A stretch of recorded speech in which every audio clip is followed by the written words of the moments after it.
शिफा, आवाज आ रही क्या? Yes madam. फिर कितनी देर से पूछ रही हूँ मैं, कोई भी नहीं जवाब दे रहा। बॉयज मतलब तभी के तभी बताते, आप बताते ही नहीं है।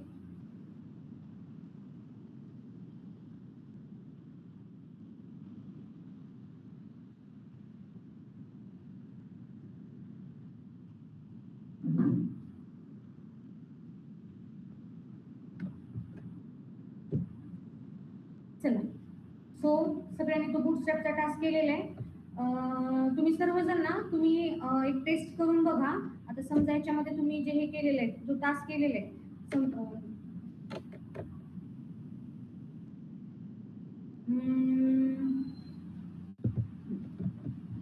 सपोज इथे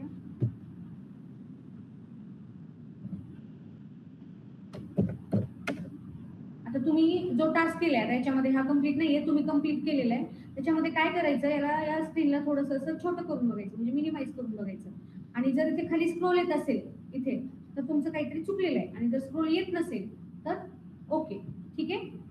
म्हणजे जर खाली स्क्रोल येत असेल तर त्या रिस्पॉन्सिव्ह मध्ये काहीतरी गडबड झालेली आहे. तर इथून पुढे बुटस्ट्रॅपचे जे पण मी काही टास्क देईन ना त्याच्यामध्ये तसंच चेक करायचं, कारण मी इथून नाही चेक करू शकत. तुम्ही स्वतः काय करायचं, टास्क करताना मध्ये मध्ये थोडे 1-2 वेळेस आणि टास्क झाल्याच्या नंतर पण असं चेक करायचं, खाली स्क्रोल तर येत नाहीये ना. जर इथे खाली असं आडवा स्क्रोल येत असेल, उभा येऊ दे, उभ्याचं काही नाही.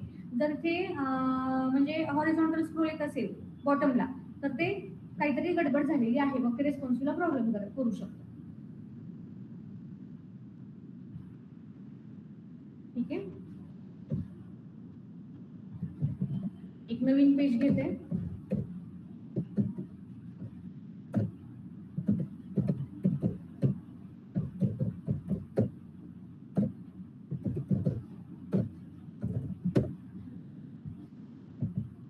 लिंक आपण अगोदर जॉईन केलेल्या म्हणजे ज्या टाकल्या होत्या त्याच कॉपी करून ते टाकते.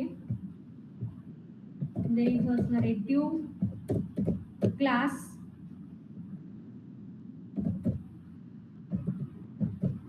Container, due class 2, due class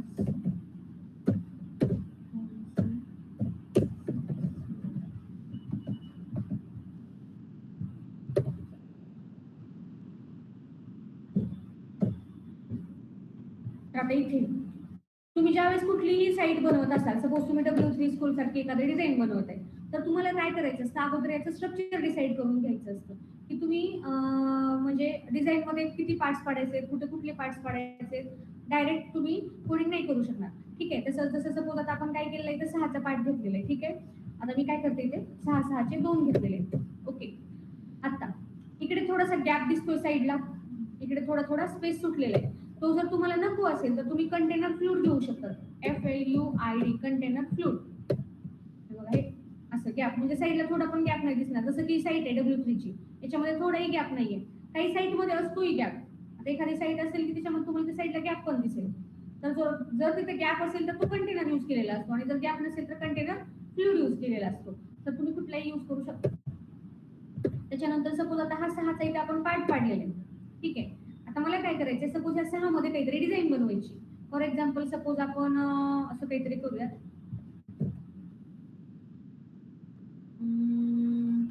shapes असतात,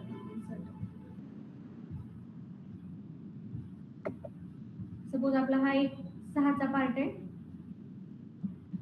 आणि हा एक 6चा, 2 पार्ट्स आहेत, ठीक आहे. आणि आपल्याला काय करायचं आहे, 6 मध्ये काहीतरी डिझाईन बनवायची.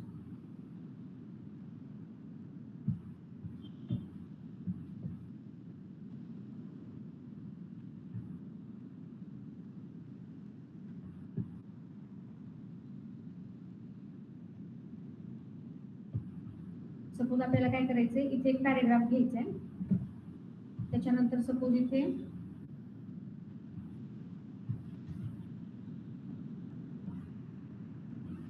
काहीतरी असं डिझाईन आहे. त्याच्यानंतर इथे सपोज असं काहीतरी आहे. याच्यामध्ये पुन्हा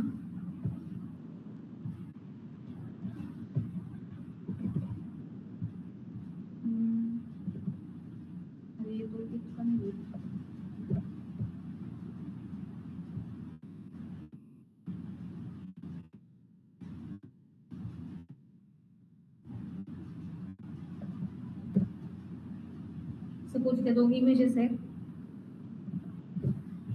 आणि सपोज इथे एक पॅरेग्राफ आहे, इथे पॅरेग्राफ आहे. हे आपलं असं काहीतरी आपल्याला डिझाईन बनवायचं आणि सपोज इथे पण एक पॅरेग्राफ आहे.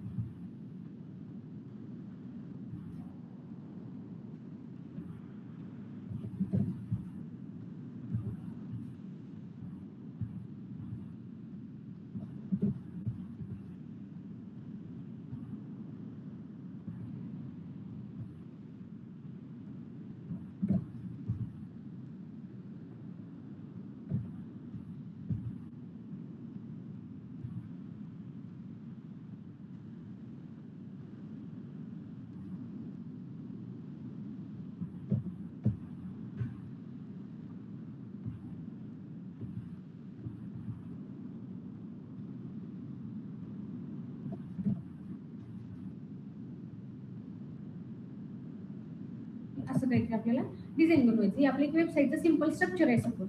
जसं की आता W3चं जर बघायला गेलं, आता हे जे W3 स्कूल आहे, आता इथे बघा याचं पण एक स्ट्रक्चर आहे. आता इथे मी क्लिक करते. आता इथे हे बघा, हे साईडला काय केलेलं आहे, सपोज हा एक 2चा पार्ट काढलेला असेल, ठीक आहे. त्याच्यामध्ये काय केलेलं आहे, हे मेन्यू बनवलेले आहेत. ही एक UL असेल समजा, अनऑर्डर लिस्ट असेल. त्याच्यानंतर एक मोठा सपोज 8चा पार्ट केलेला आहे. 8च्या पार्टमध्ये पुन्हा काय केलेलं आहे, हे डिझाईन बनवलेलं आहे. आणि इकडे सपोज 2चा पार्ट आहे. 2 मध्ये एक इमेज आहे, एका पहिल्या रो मध्ये इमेज आहे, सेकंड रो मध्ये आयकॉन्स आहे, थर्ड रो मध्ये ही पॅराग्राफ आहे आणि फोर्थ रो मध्ये सपोज ही हा एक व्हिडिओ टाकलेला आहे. त्याच्यानंतर सपोज हा जो 8चा आहे, याच्यामध्ये काय केलेलं आहे, फर्स्ट रो इथे एक इमेज असेल जी लोड झालेली नाहीये, सेकंड रो मध्ये हे टायटल दिलेलं आहे, थर्ड रो मध्ये काय केलेलं आहे, हे 2 पार्ट्स पाडले.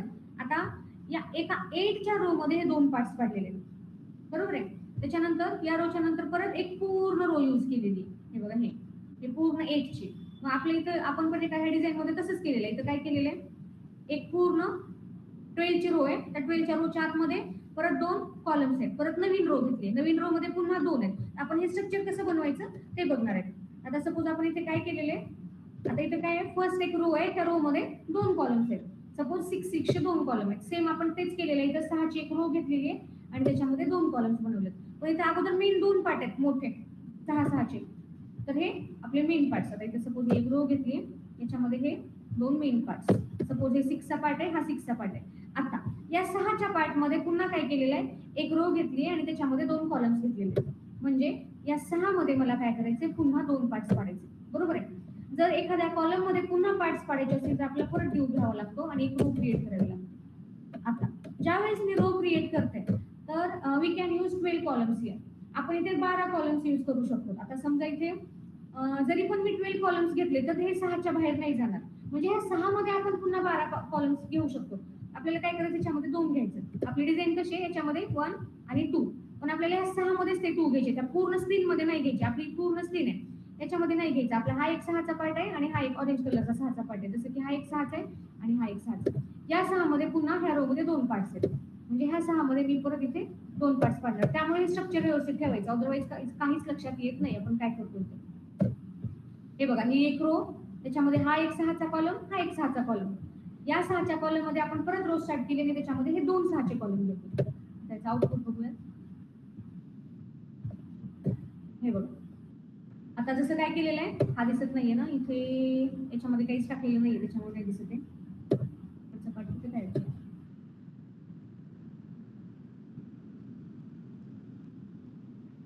कॉलम, एक सेकंड, हा इकडचा पार्ट दिसत नाहीये, काय गडबड चेक करू.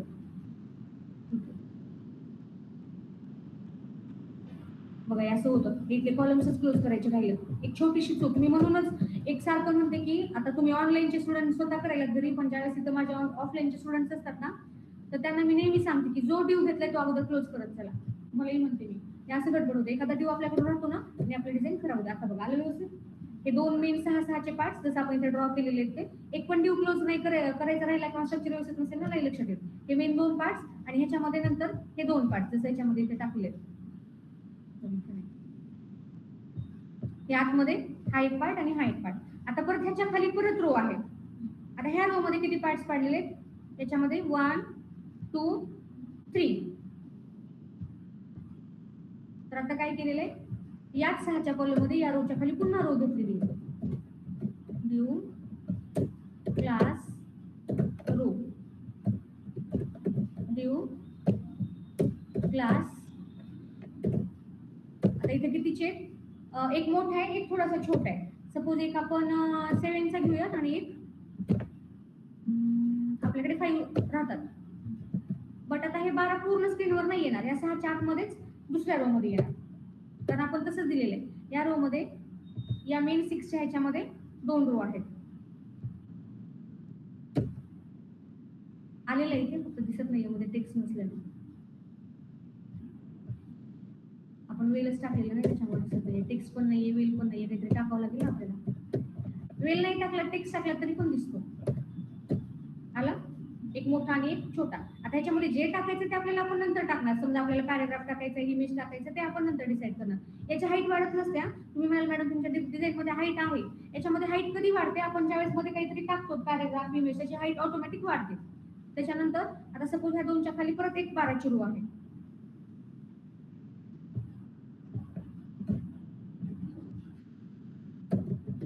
Due class row. जर आपण या रो मध्ये काहीच कॉलम्स नाही टाकले तर ते बाय डिफॉल्ट 12चा पण घेतो. बट टाकलेलं बेटर, म्हणजे आपल्याला पण कन्फ्युज नाही होत.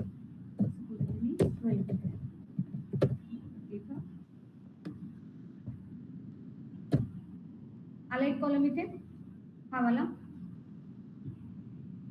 ओके, इथे त्याच्या आतमध्ये इथे पण 6-6चे आहेत पार्ट्स. बघून आपल्याला हे असं टाकावं लागतं, कुठे काय आहे, कुठे काय आहे.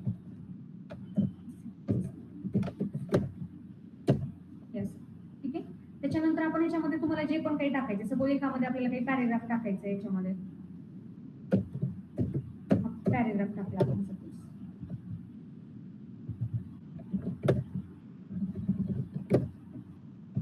असं मध्ये ऍड होणार. सपोज इथे तुम्हाला इमेज टाकायची, इकडे काहीतरी पॅरेग्राफ टाकायचं आहे. जसं की आता इथे काय केलेलं आहे, एक मेनू बनवलेला आहे, युएल बनवलेली आहे. सपोज या पॅरेग्राफच्या ऐवजी आपण युएल पण बनवू शकतो. युएल सपोज आपला मेनू, जसं W3 ला बनवलेत ना साईडला इकडे मेनू, तशी मेनू बनवायची असते. त्याला सपोज आपण इथे type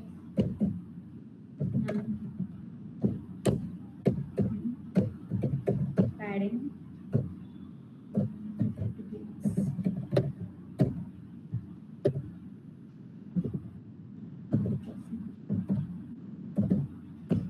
margin top suppose 20 px. हे डिझाईन आपण तुम्हाला, म्हणजे तुम्हाला ज्यावेळेस डिझाईन द्यायचे ना, हे मार्जिन इथे बसत नाही, आपल्याला प्रत्येक लिस्टला सेपरेट द्यावी लागेल. डायरेक्ट इथे देऊयात आपण स्टाईल मध्ये. कशाला द्यायचं आपल्याला? लिस्टला. सिलेक्ट टाकलेली हे बघा, पॅडिंग वाढली. तर अशी मेनू, म्हणजे तुम्हाला जसं हे डिझाईन आता हे दिसते ना, हे असे अगोदर पार्ट्स पाडून घ्यायचे असतात आणि मग हे अशी डिझाईन क्रिएट करायची. कुठे पॅराग्राफ घ्यायचंय, कुठे काय घ्यायचंय. खाली जर स्क्रोल येत नसेल तर आपली डिझाईन ओके, खाली जर स्क्रोल आला तर काहीतरी चुकले. ठीक आहे. तर हे अशी पार्ट्स पाडतात. म्हणजे काय की एखाद्या रो मध्ये जर आपल्याला पुन्हा पार्ट्स पाडायचे असतील, आता ही रो आहे, असा हाचा कॉलम आहे, या कॉलम मध्ये आपल्याला परत पार्ट्स पाडायचे असतील तर पुन्हा त्याच्यामध्ये रो स्टार्ट करायचा आणि त्याच्यामध्ये तुम्ही पुन्हा 12 पार्ट्स पाडू शकतात. पण ते 12 पार्ट्स मेन कॉलमच्या बाहेर नाही जाणार. म्हणजे तुम्ही जो स्टार्टिंगला कॉलम दिलाय त्याच्या आतमध्येच दुसरे पार्ट्स पडतील. तर तुम्ही असं एखाद्या कॉलम मध्ये पुन्हा आणखीन कॉलम्स ऍड करू शकता. ठीक आहे. त्याच्यानंतर ठीक आहे, समजलं.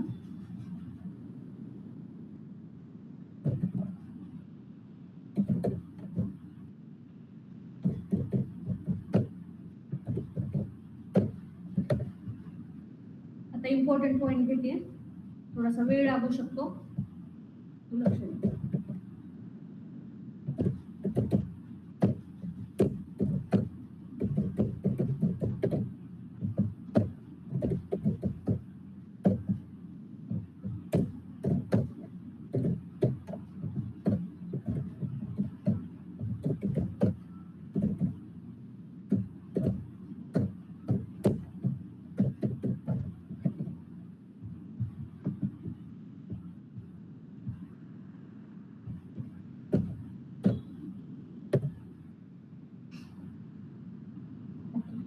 सो आता आपण डिझाईन करणार आहे फॉर्म. मी तुम्हाला याच्या अगोदर फॉर्मच्या आतमधल्या फील्ड्स कशा घ्यायच्या ते सांगितलं होतं. फक्त input type text, input type number वगैरे ते सांगितलं होतं. आता आपण एक रिस्पॉन्सिव्ह डिझाईन बनवणार आहे बूटस्ट्रॅप मध्ये. मी तुम्हाला तेव्हाही सांगितलं होतं की मी तुम्हाला फॉर्म डिझाईन कसा करायचा हे बूटस्ट्रॅप मध्ये सांगणार आहे. तर आता आपण काय करणार आहे, तिथे एक फॉर्म डिझाईन करणार आहे.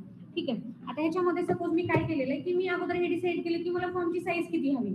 सो मला सपोज काय करायचं, 6 ची साईज हवी आहे. आता याच्यामध्ये आपण मार्जिन लेफ्ट यूज करायची नाही. डिझाईन मध्ये आपण कुठेही मार्जिन लेफ्ट यूज करायची नाही. रिपीट करते परत, मार्जिन लेफ्ट यूज करायची नाही, अदरवाईज साईट रेस्पॉन्सिव्ह बनणार नाही. Then second rule is don't use width. Width पण यूज करायची नाहीये. जर अगदीच खूप गरज पडली तर एखादं थोडंसं 10 म्हणजे एक साईज एकदम छोटी पाहिजे आणि थोडीशी विड्थ द्यावीच लागली आणि दिली तर लगेच चेक करायचं खाली स्कूल वगैरे येतोय का. जर येत असेल तर विड्थ कमी करावी लागेल, अदरवाईज रिमूव्ह करावी लागेल. ठीक आहे. त्याच्यानंतर तुम्ही ब्रेक देऊ शकतात, मार्जिन टॉप देऊ शकतात, बट कधी समजा ही रो आहे, ह्या रोच्या वरती ब्रेक देऊ शकतात, ह्या रोच्या खाली ब्रेक देऊ शकतात.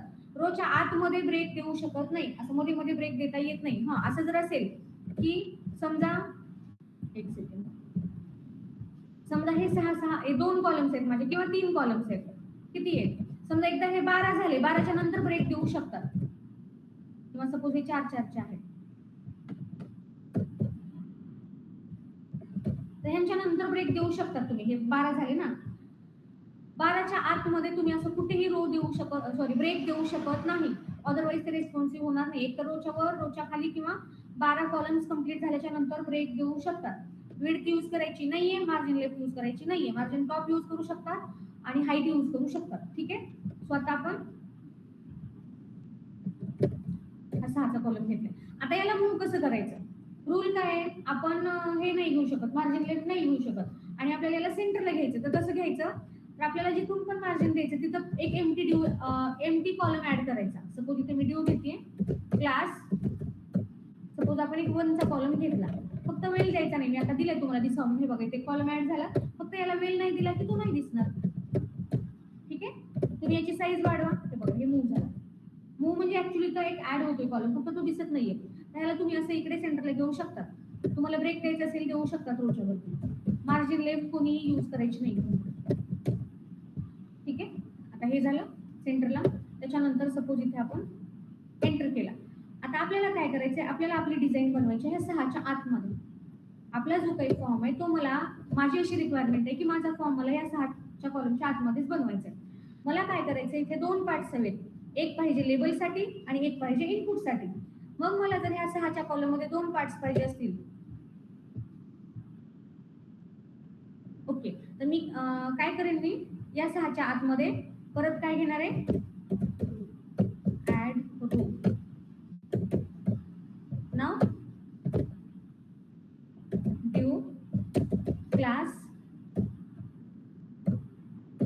आपल्याला काय करायचं, 2 पाहिजे ना बरोबर आहे. सो मी 6चे 2 घेतले. आता वेल ठेवते, नंतर काढून टाकते मी. हे 6चे 2 पार्ट झालेले आहेत. हे वेल मी काढून टाकणार आहे. ठीक आहे. मला फक्त दिसण्यासाठी पाहिजे होते. सो माझं इथं स्ट्रक्चर रेडी आहे की मला एक लेबल असणार आणि इनपुट बॉक्स असणार आहे. लेबल एवढा मोठा नसतो, छोटासाच असतो. सो मी 3चा घेते. 3 घेतल्याच्या नंतर माझ्याकडे 9 रिमेनिंग राहतात. हे झाले आपले 12 कम्प्लीट. किंवा तुम्ही 4 पार्ट्स पण पाडू शकता, 3, 4 ॲज पर युअर रिक्वायरमेंट. तुम्हाला जशी रिक्वायरमेंट आहे तसं. आता या 3 मध्ये आपल्याला घ्यायचं लेबल. स्ट्रक्चर व्यवस्थित ठेवा, नाही तर काहीच कळणार नाही. युजर नेम हे बघा कसं दिलेलं आहे मी. मेन कंटेनर, त्याच्या आतमध्ये एक रो, त्या रो मध्ये 2 कॉलम 3 आणि 6 आहे. या 6 मध्ये पुन्हा रो, या रो मध्ये 2 कॉलम 3 आणि 9. जर स्ट्रक्चर व्यवस्थित असेल तर असं व्यवस्थित लक्षात येतं. सो आपण एक ह्या 3 मध्ये एक लेबल घेतलेला आहे युजर नेम. किंवा तुम्ही इथे फॉर्म पण स्टार्ट करू शकता. आपल्या इथून चालू होतो ना फॉर्म, सो इथे फॉर्म टॅग पण स्टार्ट करू शकता. फॉर्म इथे स्टार्ट झाला आणि हे सगळं त्या फॉर्मच्या आतमध्ये, इथे फॉर्म क्लोज. नंतर आपण इथे 6चा एक कॉलम घेतला आणि बाकीचं डिझाईन स्टार्ट केलं. त्याच्यानंतर इथे घ्यायचं आपल्याला इनपुट टाईप, तुम्हाला जो काही घ्यायचा आहे तो. आता आला. आता हा सिंपल इनपुट आहे. ठीक आहे. हा सिंपल इनपुट आहे. आपलं काल सेशन झालं नव्हतं त्यामुळे आज थोडंसं एक्स्ट्रा टाइम घेते, सो वेळ लागू शकतो. आता हा सिंपल इनपुट आहे. मी आता इथे कितीही साईज चेंज करते, काहीच फरक पडत नाहीये. फक्त हे साईज जास्त झाल्यामुळे त्याला ते जागा म्हणजे चुकीचं झालं ना. हे 12 आणि 3 15 झाले, त्यामुळे ते फक्त खाली आले. बाकी याच्यामध्ये तुम्ही काही पण चेंज करा, काहीच होणार नाही. हा सिंपलच इनपुट राहणार. ठीक आहे, तर त्यासाठी आपल्याला काय करायचंय, या इनपुटला एक क्लास द्यायचा आहे. तिथे तुम्हाला क्लास द्यायचा आहे form dash control. Form control refresh करा. हे बघा आता दिसलं तुम्हाला चेंज. आणि ज्यावेळेस मी याच्यावरती क्लिक करते तुम्हाला इथे ब्लू कलरचा शेड पण दिसेल. इथे तुम्हाला ब्लू कलरचा शेड दिसेल. आता जर मी इथे साईज चेंज केली तर इथे पण तुम्हाला चेंज पाहायला मिळेल. हे बघा चेंज झालं. जर तुम्ही फॉर्म कंट्रोल नाही दिला तर नाही होणार. सपोज हा आपला एक इथे या 6 मध्ये आपली एक रो इथे कंप्लीट झाली. ही एक रो झाली. याच रोला मी कॉपी करते आणि याच्याच खाली पेस्ट करते. या 6 मध्येच आपण 2 रो क्रिएट केलेले. ठीक आहे, या 2 रोच्या मध्ये जर तुम्हाला ब्रेक द्यायचा असेल देऊ शकतात. मध्ये जर थोडासा गॅप हवा असेल तर कुठेही ब्रेक द्यायला नाही चालत. असं मी 3च्या नंतर 9च्या नंतर नाही देऊ शकत. रोजच्या बाहेर किंवा 12च्या नंतरच देऊ शकतो. मी इथे ब्रेक दिला, थोडासा मध्ये डिस्टन्स आला. त्याच्यानंतर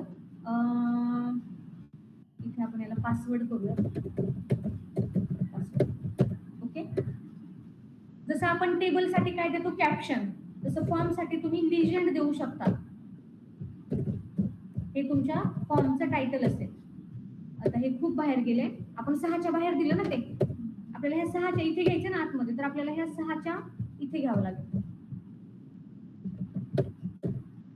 आलं हे आतमध्ये. मग तुम्हाला ह्याला सेंटरला वगैरे काय घ्यायचं ते तुम्ही CSS यूज करून घेऊ शकता. त्याच्यानंतर आपण आणखी एक थर्ड रो घेणार आहे. मी यालाच कॉपी करते. ब्रेक सहित घेऊयात आपण. ह्या ब्रेक पासून ही रो मी कॉपी केली आहे, पेस्ट केली. बापरे खूप आभार आले बाहेर.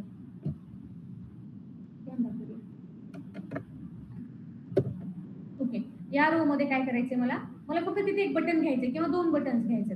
मी काय करणार आहे की एक कॉलम इथला कट करते. मला इथे काय घ्यायचं, एक बटन घ्यायचंय आणि या लेबलच्या ऐवजी मी इथे घेणार आहे बटन.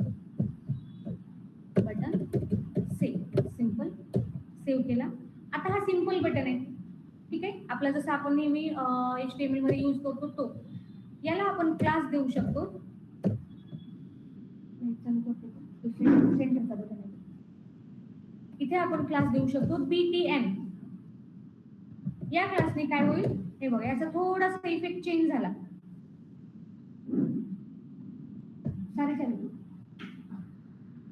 याचा थोडासा इफेक्ट चेंज झाला. स्पेस आपण आणखीन एक क्लास देतोय. हे BTN साठीचे, बटन साठीचे BTN सक्सेस. BTN success. सक्सेसने काय होतो, ह्या बटनला ग्रीन कलर येतो. तर हा सक्सेस क्लास तुम्ही टेबल मध्ये पण यूज करू शकता किंवा आणखीन तुम्हाला कुठे डिझाईन करायचं असेल तर सक्सेस. त्याच्यानंतर वॉर्निंग एक क्लास आहे, वॉर्निंग. याच्याने ऑरेंज कलर येईल. हे बघा, हे ऑरेंज. डेंजर दिला तर रेड येईल. इन्फो दिला तर फेंट ब्लू म्हणजे स्काय ब्लू येईल आणि प्रायमरी दिला तर ब्लू येईल. हे 4-5 काही कलर आहेत. बुटस्ट्रॅप मध्ये प्रोफेशनल यूज केले जातात. इन्स्टेड ऑफ दिस जर तुम्हाला कुठला कलर यूज करायचा असेल तर तुम्हाला CSS through simple background colour असं पण वापरू शकतात. ते हरकत नाही. त्याच्यानंतर आपण काय केलेलं आहे, याला 3चा कॉलम दिलेला आहे. या बटनला आपण 3चा कॉलम दिलाय. बट ह्या बटनला मी कितीही कॉलम देते तरी पण याच्यामध्ये पण काही चेंज होत नाहीये.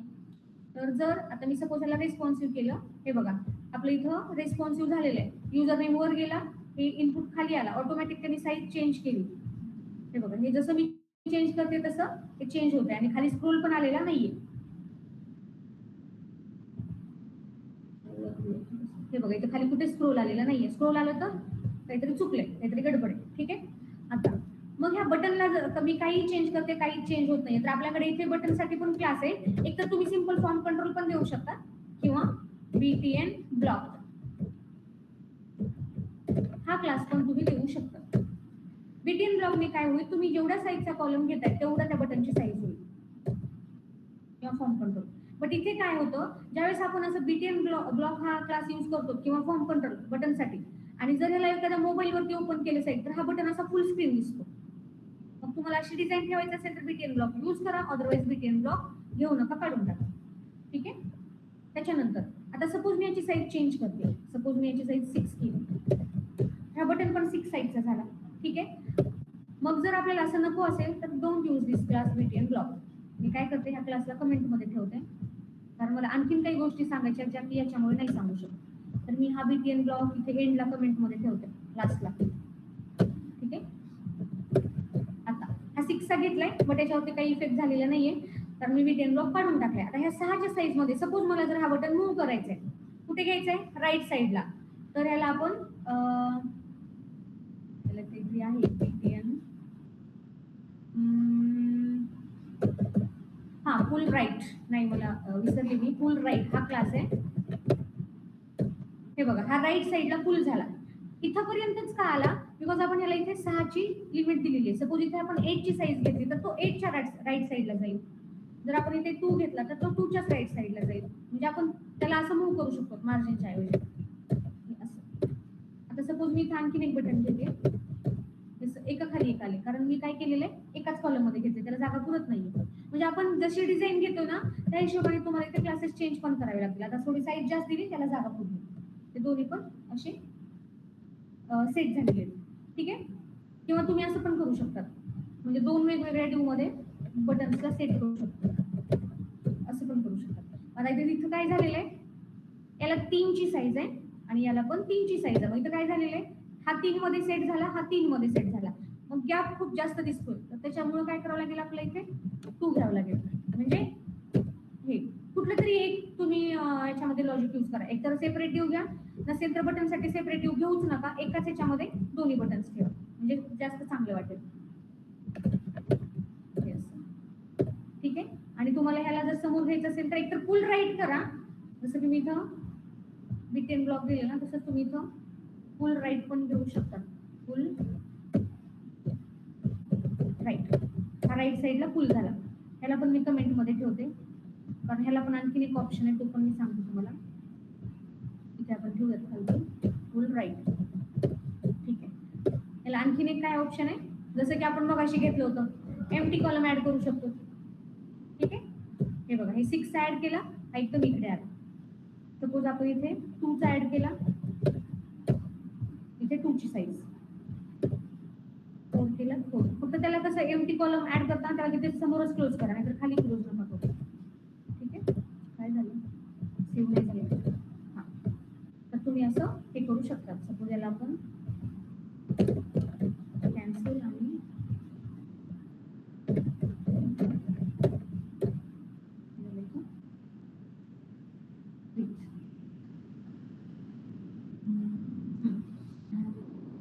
बारिश आली बघ. याला तुम्ही असं रेस्पॉन्सिव्ह क्रिएट करू शकता.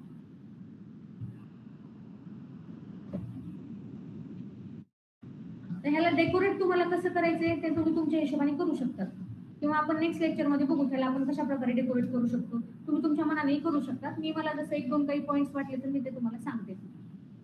ठीक आहे. अटेंडन्स द्या, त्याचा कोड पाठवते.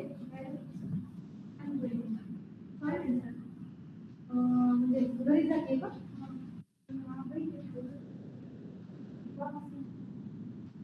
किती वाजता येणार प्रॉब्लेम? तू पोहोचेल बरं, एक काम कर, किती वाजले तुझा आउट टाइम टाकून जा 11:10 आल्याच्यानंतर पुन्हा डबल येते.